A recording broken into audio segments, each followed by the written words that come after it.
Michigan Out of Doors Online is brought to you in part by Tri-County Logging.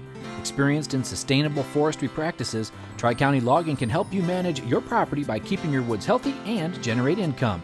Serving southern and mid-Michigan for nearly 50 years, TriCountyLogging.com. Hi everyone, welcome to Michigan Out of Doors. I'm Jenny Silik and we've got an exciting show in store for you this week. I'll introduce you to a pilot who's doing his part to keep ice anglers safe on Saginaw Bay. You won't want to miss that story. And Jimmy and Jordan have been working on some very unique ice fishing stories this week too.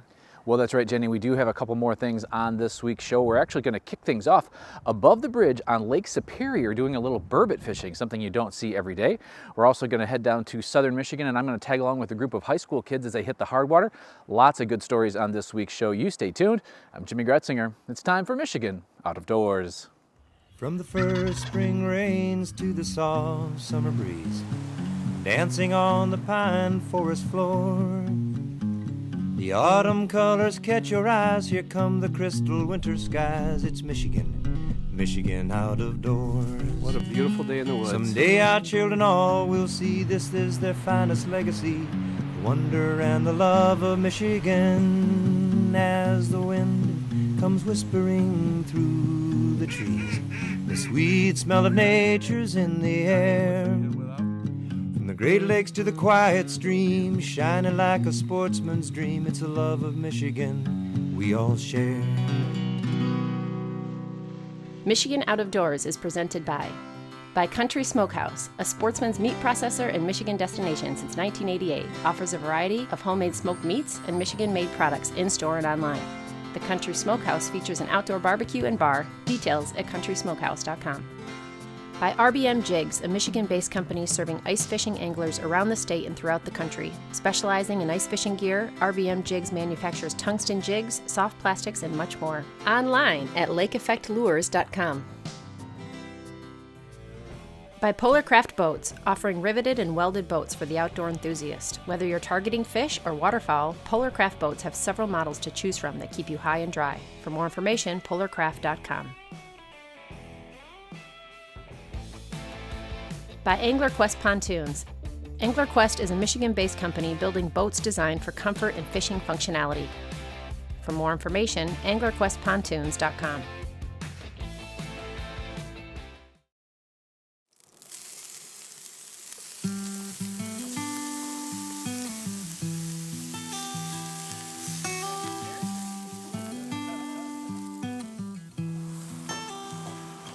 We kick off this week's show on Lake Superior, where we were able to tag along with a group of anglers targeting burbot on a cold, windy night in the UP.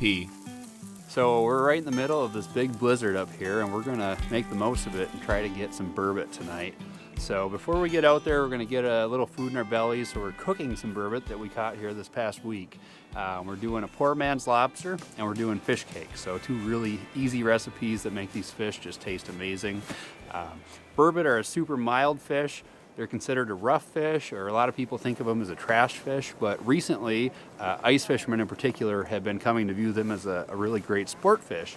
And you'll see why hopefully tonight, because they're a lot of fun to catch. They fight hard, and even in the toughest conditions, they're usually cooperative fish. So let's see if that proves true tonight. All right, so we're getting ready to go out on the ice and catch some burbot.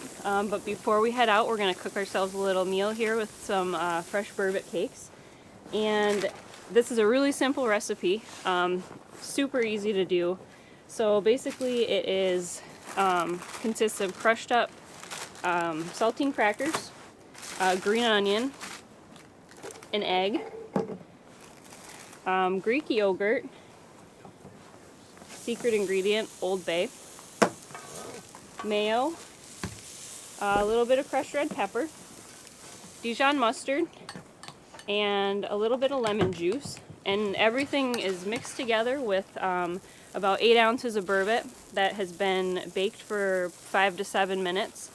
And then we mix it up and we form the patties and put them on the grill for about same amount of time, 5 to 7 minutes. And then we have fresh burbot cakes. So one of the classic ways to cook burbot is called, well, the burbot's called poor man's lobster. It's a very mild fish, so one of my favorite ways, and a lot of people's favorite ways, just to boil it. We boil it with just salt and just a quick boil, so 2 minutes. And then you can serve it with melted butter and garlic. And you dip it just like crab.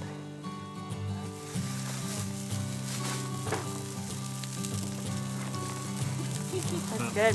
Does it taste better when the wind chill's below zero, or? Absolutely. Both Burbot recipes were excellent, and after filling up, we headed out on the ice. We decided to split up, with the guys in one shanty and the girls in another, with a friendly competition to see who could catch the most fish. So we just saw one right on the bottom. A lot of times these burbot are like no more than a foot off the bottom. So with your fish finder, that might be right at the bottom of your cone. So sometimes you'll just see the bottom on your sonar sort of flicker. And you know, that little change in bottom is actually a fish kind of slinking along. So that's what we just noticed. And a lot of times when that happens, we kind of perk up and kind of do a little bit more active jigging. When we're not seeing fish, you know, you can dead stick. And sometimes fish will just come up and grab that bait that's just sitting perfectly still too. Well, we were marking a few burbot, but the only thing we seemed to be able to catch was smelt, which is never a bad thing. So that's basically a Lake Superior smelt. It's kind of the average size, you know, about 6-7 inches. They get a lot bigger up here. That's a really good eating size. That's also a really good size for bait. So a lot of times we'll use the head and the tail for fishing for burbot and lake trout out here in Lake Superior.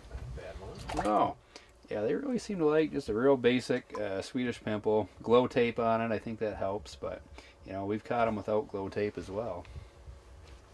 We continued to catch a few smelt, but we're having a tough time finding any burbot.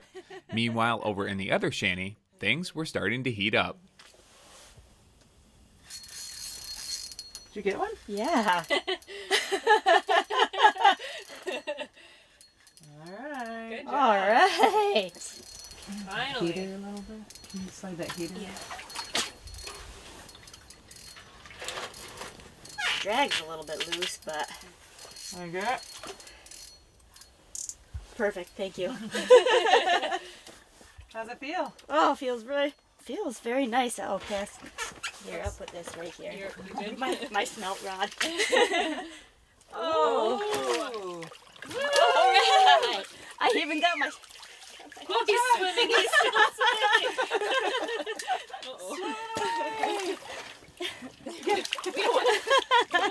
swimming. Oh.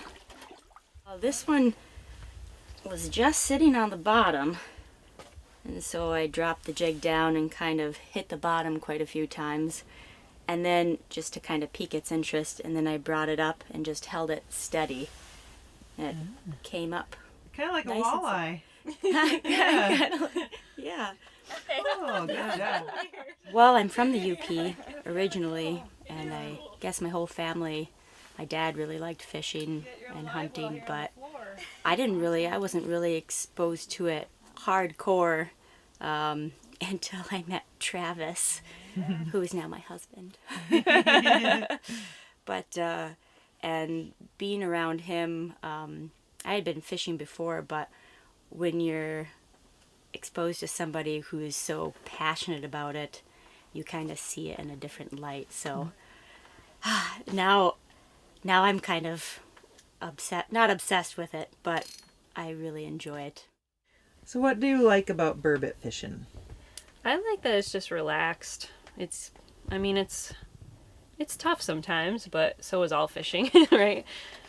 We're not always catching fish, but it's fun to come out after dark and just hang out with your friends and just have a good time.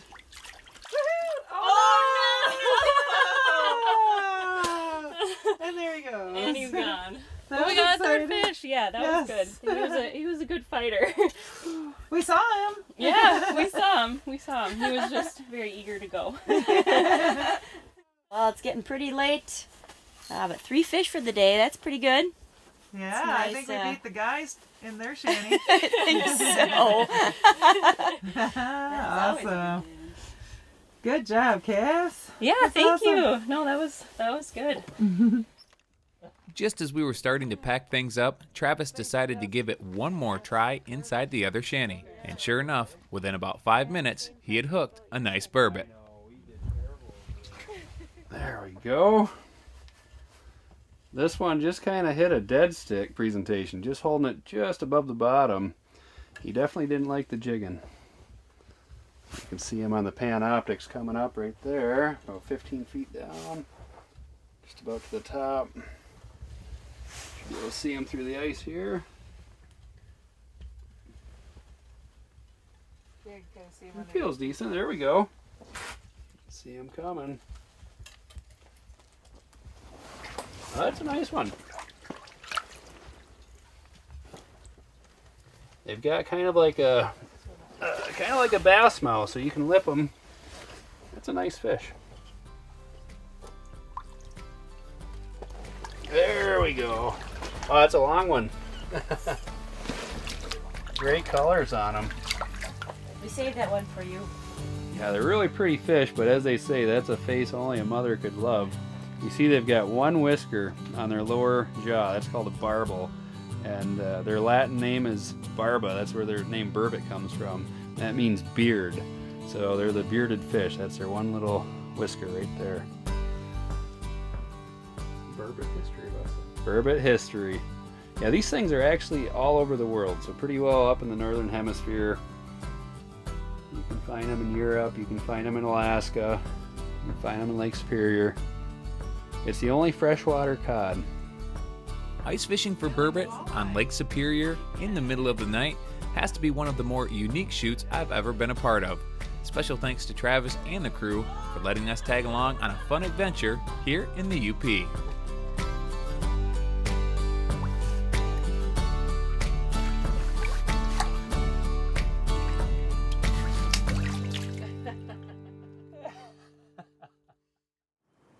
Well, we get stories here at the television show in a variety of ways. Sometimes it's us initiating with people that we know that are very into a certain aspect of the out of doors, but a lot of times it's you, the viewer, contacting us with what you're up to. Well, that's what happened on this next story. I was contacted by a sophomore in high school who told me about a group of his buddies that do pretty good on the hard water, and I figured I'd go tag along for an afternoon.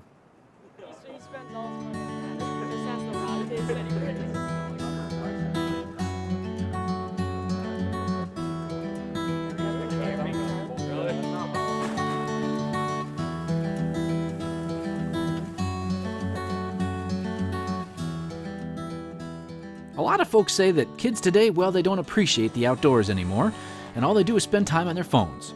Well, that may be the case with some kids, but not all of them. Just last week, I was with a group of high schoolers here in Kalamazoo County, and these guys are ice fishing fanatics. What's the game plan here, young fella? Just try to catch a lot of fish, some big ones, take some home to eat. Yeah? Just pan fishing here? Are there any perch or anything? Or? Oh yeah, there's some perch. We usually don't catch them in this area. Okay. But crappies and bluegills over here. Okay. And who you got fishing with you tonight? I got Sam, Mitchell, my brother Mitchell, his buddy Nick. We're all in high school. We just like to fish. Nice. What high school you go to? Kalamazoo Christian. Okay. And you got the day off, eh? Yeah, and Friday. Nice. It's a little guy. Yeah. Good start. Oh yeah. Now, what'd you have on that?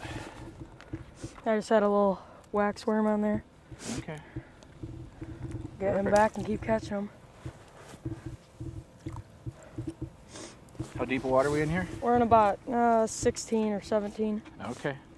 You guys fish this lake quite a bit? Oh yeah, we're out here probably every weekend that we can be. Oh, nice. That one better? Maybe. Feels a little bigger than the last. Oh, that's a dandy. Oh yeah. Let's hold that one up there. Let's see that guy. Yeah, that's what we're looking for. How'd you guys start fishing together? Well, my grandparents and my dad, they really got us into it, and then we just kind of took it from there and kept doing it. Yeah, and then these are just buddies from school then? Yep. Yeah, they're both seniors, and so is Max. And So we just kind of. What grade are you in? Started doing it. I'm a sophomore. Okay. You guys fishing the soft water stuff too then? Oh yeah, we fish and hunt all year round. Ooh, that's a keeper. The struggle. Nice logo. That's a keeper. Yeah, that's a dandy. You Definitely. had a couple hits over here. Oh yeah, beats being in school, that's for sure. These guys were loving that they had a few days off of school, and here on this chain of lakes, they have it pretty much dialed in. What a great way to spend an afternoon, catching some fish with a bunch of buddies.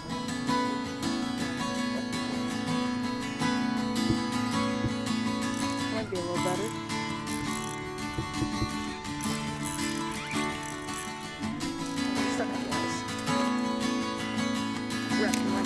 Nice fish.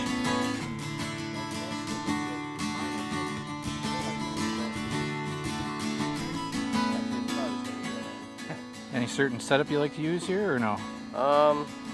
For bluegill, I guess I just like to use like a little tiny jig, a little drop jig with some spikes or some waxworms. Okay. And then just ultralight rod. How important are your electronics for this, something like this? I'd say pretty important. Yeah? Just because, I mean, without them you can't really see what's going on down there, and it's hard to find fish. So. How did you guys all start fishing together? I don't know. I guess we all go to school together, so we all just met each other that way, and then found out we all like to fish and hunt. So we just started hanging out together, doing those things, and yeah. Cool. It's just fun. How often do you guys get out ice fishing? I'd say like probably we try to go like maybe once a week or once every 2 weeks all together. We all go. We'll go after school sometimes too. So yeah, it's fun. Good stuff. Got a few suspended actually up in like about 10 foot, sitting at about 20 foot right here. Okay. That's the nice thing about these electronics actually is because you'll get a lot of fish that come up right off the bottom, or they'll come up suspended, and you wouldn't ever see it or be able to see it without a electronic, you know. So that's a really nice thing about them. Nice.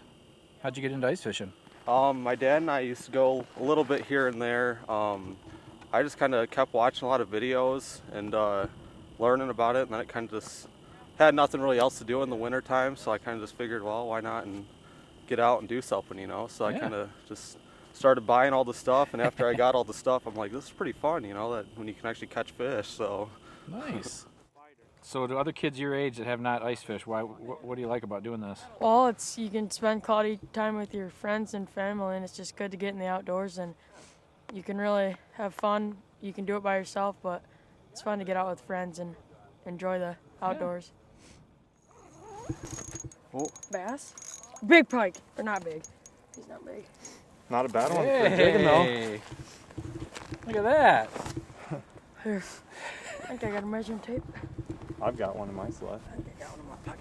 How big do they got to be here? 24. Nice looking fish.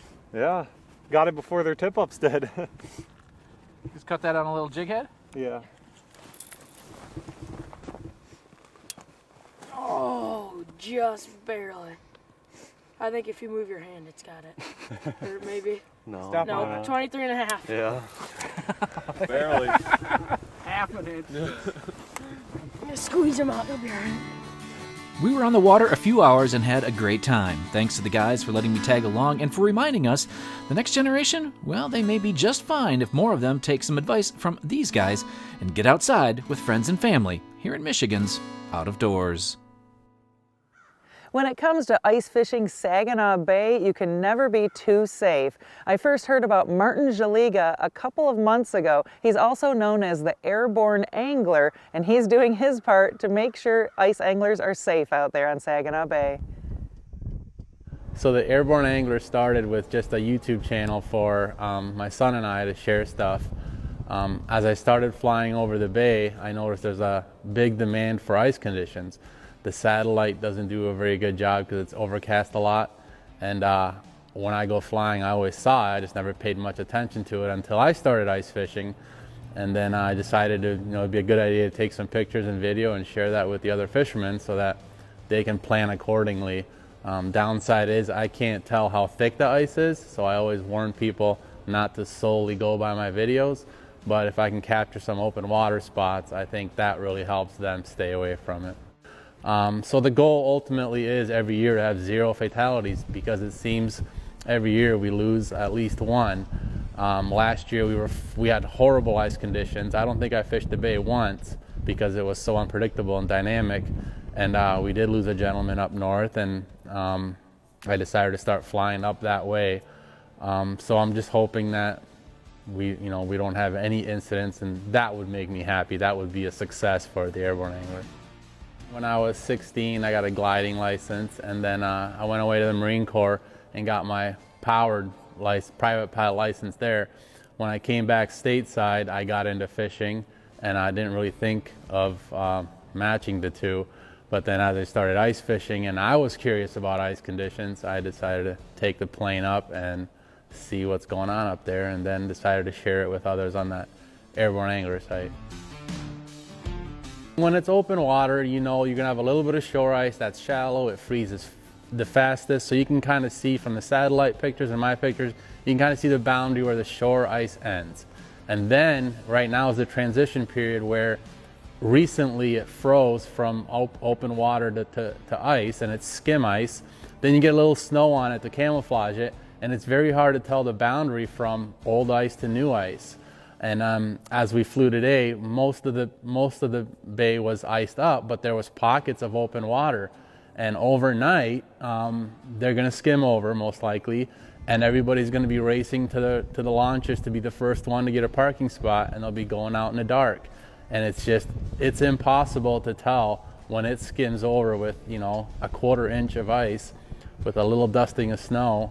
Just the trap is set. So, you know, my rule personally is I wait till the last open water spot freezes, and then you try to do some math with charts available that says if it's been 10 below, you know, in one day it grows 2 inches. So I know I'm waiting at least 3 days. I'm too chicken to be the first one or last one out there. I'd rather just go get a fish sandwich somewhere than to take that risk.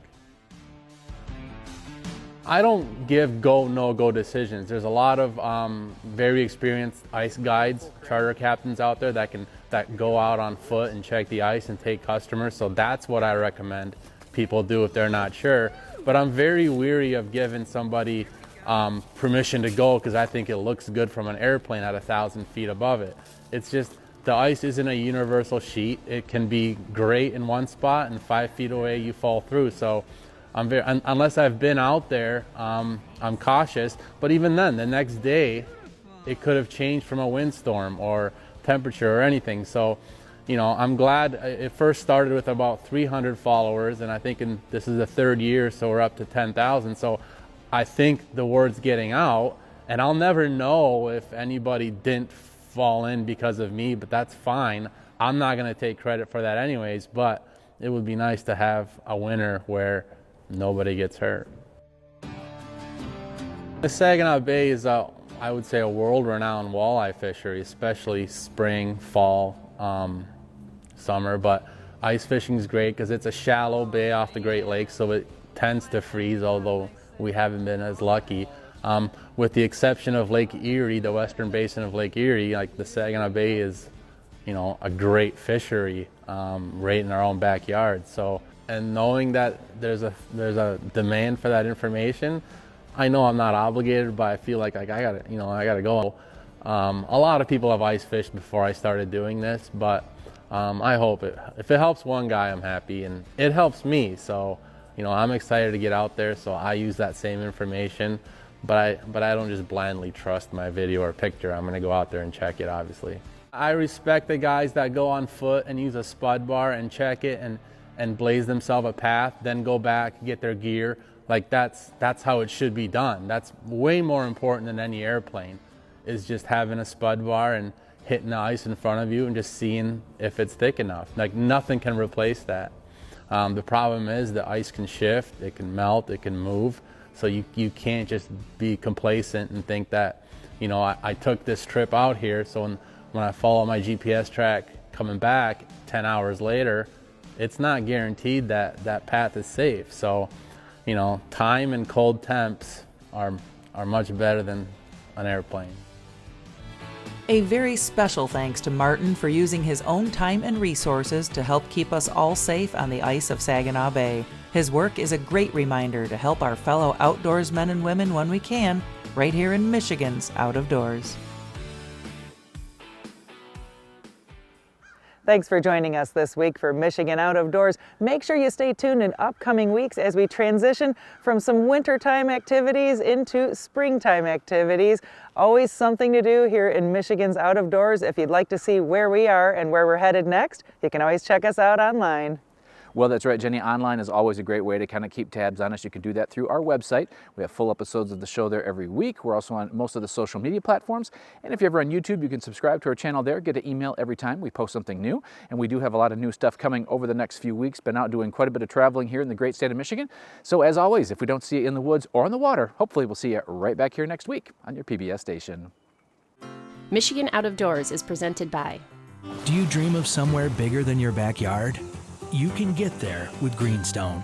Whether you want to hunt, fish, hike, or just watch the sunset, we're ready to help you own your place in the great outdoors. To learn more, visit greenstonefcs.com. By Showspan, producing sports shows such as the Ultimate Fishing Show Detroit at the Suburban Collection Showplace with new dates for 2021, now being held March 25th through 28th. The Ultimate Fishing Show is now in March. Closed captioning provided by Marvo Mineral, makers of Lucky Buck, deer management products including minerals to supplement deer diets year-round to improve health and antler growth. When I wander far away, a dream stays with me night and day. It's the road that leads to my home state. I am a Michigan man. Changing seasons paint the scene like rainbow